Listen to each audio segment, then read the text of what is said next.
Okay class, magandang umaga sa inyong lahat. Ngayon, tuturuan ko kayo kung paano gamitin itong salita sa isang pangungusap. Tuturuan ko rin kayo kung paano gamitin ito ng may diksyon at diin para naman hindi tayo maging mangmang pagdating sa ganitong salita. Handa na ba kayo? Opo, sir. Handa na, sir. O ikaw Daniel, paano mo to babasahin? Putang ena. May mali. Hindi ko ramdam yung pagsabi mo nito.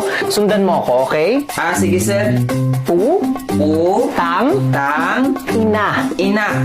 Putang ina. Putang ina. Tama yung ginawa mo, Daniel. Ngayon, tuturuan kita at bibigyan kita ng halimbawa kung paano siya magagamit sa isang pangungusap, okay?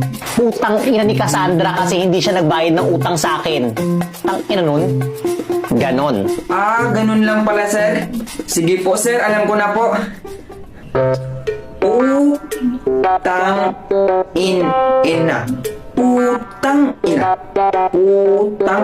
Uy, ba't ka mura ng mura dyan? Ay, eto kasi yung tinuro na sir kanina sa amin eh. Grabe naman yung pinagtuturo ng teacher nyo. Di ba ikaw si Dakilang Buraot? Oh, bakit? Sakto, paubos na kasi yung load ko eh. Paano nga makuha yung load? Load? Ang gawin mo, check mo yung link na nasa bio ko. Sige. Salamat ha. Uwi na ako. Baliw na ata yun ah.